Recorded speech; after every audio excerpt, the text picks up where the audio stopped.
कैसे यूपीएससी जांचता है आपके व्यक्तित्व को कि आप एक आईएएस, आईपीएस, इंपॉर्टेंट सर्विसेज के लिए लायक है भी या नहीं। इसके लिए जरूर हम लोगों ने कुछ तकनीकी चेकलिस्ट बना रखी होती है। मसलन मैं 5 चीजें जरूर जांचता हूँ। जो पहली सलाह मैं अक्सर परीक्षार्थियों को देता हूँ वो ये है कि किसी भी कीमत पर फेक व्यक्तित्व मत दिखाइए। किसी भी इंटरव्यू को, खासतौर से यूपीएससी इंटरव्यू को तबाह करने के लिए मैं आज आप लोगों के साथ बात करने वाला हूं यूपीएससी इंटरव्यूज के बारे में। एक बहुत रहस्यमयी दुनिया है, बहुत कम लोगों को चूंकि है बोर्ड देखने को मिलता है, इसलिए वो इसके बारे में बहुत सारी भ्रांतियां, बहुत सारे कंफ्यूजन्स रहते हैं, कैंडिडेट्स के मन में भी और आम दुनिया के मन में भी।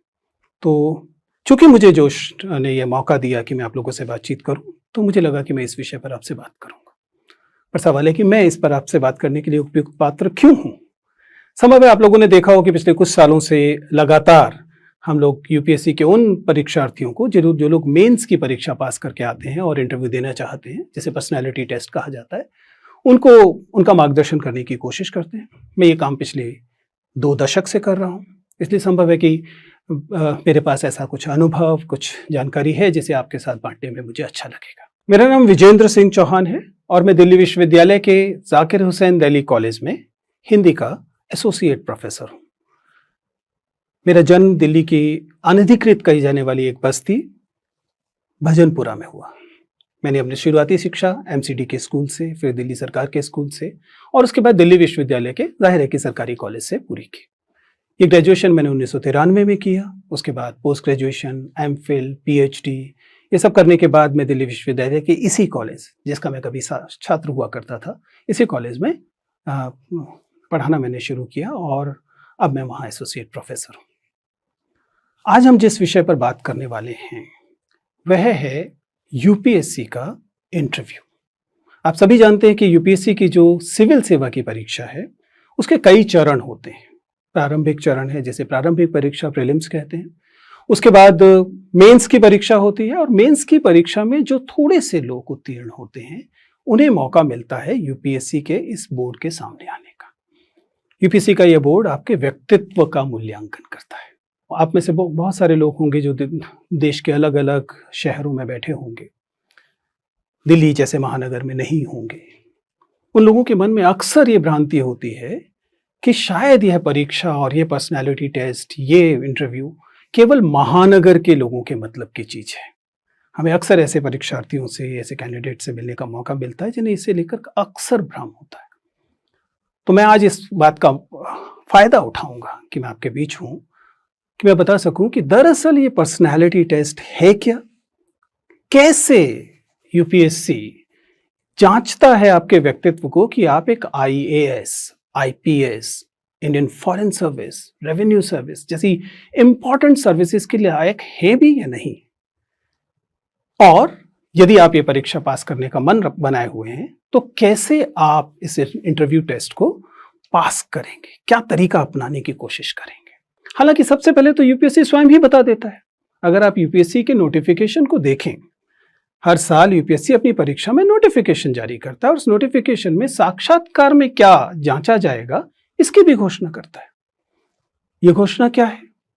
पहला वाक्य तो साफ साफ ये बताता है कि यह एक व्यक्तित्व परीक्षण है या कोई इंटेरोगेशन नहीं है। जिसका क्या मतलब है? ऐसा नहीं है कि यूपीएससी ये मानकर चल रहा है कि आपने कुछ बहुत सारी चीजें छिपा रखी हैं और वह इन प्रश्नोत्तर के इस पूरे कार्यक्रम में, इस पूरे व्यक्तित्व परीक्षण में उन चीजों को छीनने की, उनको निकालने की कोशिश करता है। नहीं, ये केवल आपको अपने व्यक्तित्व को प्रस्तुत करना है और यूपीएससी के उस बोर्ड को ये जांचना है कि आपके अंदर व्यक्तित्व में वे कौन कौन से गुण हैं जो शायद इन सेवाओं के लिए उपयुक्त है। तो जैसा मैंने कहा, सबसे पहले तो नोटिफिकेशन साफ साफ कहता है कि यह व्यक्तित्व परीक्षण जांचने की कोशिश करता है कि आप में इंटेग्रिटी, ईमानदारी, बौद्धिक ईमानदारी और नैतिक ईमानदारी है या नहीं है। यह परीक्षण यह बताने की कोशिश करेगा कि आप तार्किकता से भरे हुए हैं कि नहीं, आप संवेदनशीलता से भरे हुए हैं कि नहीं। अब जरा दोबारा से सोचिए, बांदा में बैठे हुए लोग, पटना में बैठे हुए लोग, भोपाल में बैठे हुए लोग, एटा में बैठे हुए लोग, क्या उनमें इंटेग्रिटी, ईमानदारी, आत्मसातीकरण करने की क्षमता दिल्ली के लोगों से कम होगी, मुंबई के लोगों से कम होगी, पुणे के लोगों से कम होगी? नहीं। अतः ऐसा नहीं है कि व्यक्तित्व परीक्षण में छोटे शहरों से आने वाले लोग, व्यक्तित्व परीक्षण में महानगर के बड़े बड़े विश्वविद्यालयों से न पढ़े हुए लोग अच्छा नहीं कर सकते। हमारा बार बार अनुभव ये रहा है कि वे विद्यार्थी, वे इंटरव्यूज में, साक्षात्कार में अक्सर बहुत अच्छा प्रदर्शन करते हैं। और इसकी वजह यह नहीं है कि कोई यूपीएससी उनको खैरात में, चैरिटी में अधिक अंक दे देता है। सच्चाई यह है कि इन जगहों पर रहने के अनुभव आपके व्यक्तित्व में ये वाले गुण डाल देते हैं। बस आपको एक विद्यार्थी के तौर पर उन्हें पहले से पहचान लेना है। अगर आप अपनी परीक्षा के दौरान इन्हें पहले से पहचान लेंगे तो आप जानते होंगे कि आपको किन गुणों पर बलाघात देना है और किन गुणों से छुटकारा पाना है। क्योंकि जाहिर है कि कुछ अच्छे गुण आएंगे तो कुछ थोड़े बहुत ऐसे गुण भी आएंगे जो शायद परीक्षा के लिहाज से बहुत अच्छे ना हो। तो दरअसल हम व्यक्तित्व परीक्षण में इन्हीं गुणों को पहचानने की कोशिश करते हैं। कैसे करते हैं?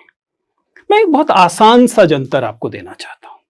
आप इस बात को समझिए कि जब आप किसी बोर्ड के अंदर जाते हैं, और ये यूं मैं बात कर रहा हूं यूपीएससी साक्षात्कार की, लेकिन ये किसी भी साक्षात्कार पर लागू होता है, तो आप उससे पहले अपनी एक लिखित जानकारी भेजते हैं। यूपीएससी के मामले में इसे डैफ, डिटेल्ड एप्लीकेशन फॉर्म कहा जाता है। ये डिटेल्ड एप्लीकेशन फॉर्म आपकी पूरी के पूरी जीवन की यात्रा होता है। इसमें आपको लिखना होता है कि आपका जन्म कहां हुआ। जैसे मैंने बताया कि मेरा जन्म दिल्ली की एक अनधिकृत बस्ती में हुआ। आपको बताना होता है कि आपकी मातृभाषा क्या है, आपने पढ़ाई कहां से की है, आपने कौन से पुरस्कार जीते थे, आप कौन सी क्लास में मॉनिटर थे, आपका कौन सा शौक है, आपके पिता क्या करते हैं, आपकी माताजी क्या करती है। आपके पूरे व्यक्तित्व का एक कच्चा चिट्ठा होता है। हालांकि ये आप ही की घोषणा होती है। ऐसा नहीं है कि यूपीएससी ने किसी अन्य माध्यम से ये जानकारी हासिल की। आप ही ने ये फॉर्म भरा है और ये जानकारी उनको बताइए। इसे एक कहानी की तरह खुद पढ़िए। अपना खुद का एक डिटेल्ड एप्लीकेशन फॉर्म बनाइए कागज पर, और फिर देखिए कि उस कहानी में आप जो मुख्य पात्र हैं, हीरो हैं, उसके व्यक्तित्व के कौन से हिस्से उभर कर आ रहे हैं। और उन उभर के आए हुए जो हिस्से हैं वही आपके जीवन के वे मोड़ हैं जिन्हें हम बोर्ड में बैठकर, या यूपीएससी का बोर्ड पहचानता है और उसके आधार पर यह अनुमान लगाता है कि आपका व्यक्तित्व कैसा है।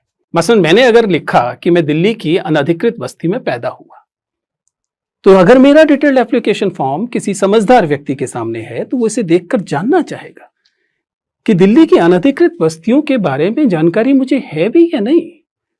दिल्ली की अनधिकृत बस्तियों में सीवेज डिस्पोजल कैसे होता है। ये सवाल आपको अगर मान लीजिए यूपीएससी के बोर्ड में पूछा जाए तो आपको अचानक हवा से टपका हुआ सवाल लगेगा, लेकिन दरअसल है नहीं, क्योंकि ये उसी आवेदन पत्र से निकल रहा है जिसमें मैंने घोषणा की है कि मैं दिल्ली की अनधिकृत बस्ती में पैदा हुआ, वहां बढ़ा। बस यही तो करना होता है। अब सवाल है कि परीक्षार्थी इसमें क्या करे। वो अपने पैदा होने की जगह नहीं बदल सकता, उसे बदलने की जरूरत भी नहीं, क्योंकि जैसा मैंने कहा, आपके जीवन के चाहे कोई भी अनुभव क्यों ना हो, वे तमाम अनुभव आपके व्यक्तित्व में कंट्रीब्यूट करते हैं, आपके व्यक्तित्व में शामिल होते हैं। यदि कोई एक ऐसा व्यक्ति है जिसका जन्म, जिसे हम कहते हैं विद द सिल्वर स्पून हुआ, जिसने शुरुआत से ही गोल्फ खेला, बिलियर्ड्स खेला, ठीक है, कोई बुराई नहीं है गोल्फ खेलने में, बिलियर्ड्स खेलने में, उसने उसके व्यक्तित्व में वो चीजें जुड़ी। लेकिन आपने अगर गुल्ली डंडा खेला तो गुल्ली डंडा ने भी तो आपके जीवन में कुछ जोड़ा होगा। और यही दरअसल हम यूपीएससी बोर्ड में जानने की कोशिश करते हैं। ये एक के बेहतर और दूसरे के कम बेहतर होने का परीक्षण है ही नहीं। ये तो आपके व्यक्तित्व में जो ईमानदारी से आपने कहा है, उस ईमानदारी की जांच पर है जो यहां की जाती है। इसलिए जो पहली सलाह मैं अक्सर परीक्षार्थियों को देता हूं वो ये है कि किसी भी कीमत पर फेक व्यक्तित्व मत दिखाइए, नकली घोषणाएं मत कीजिए।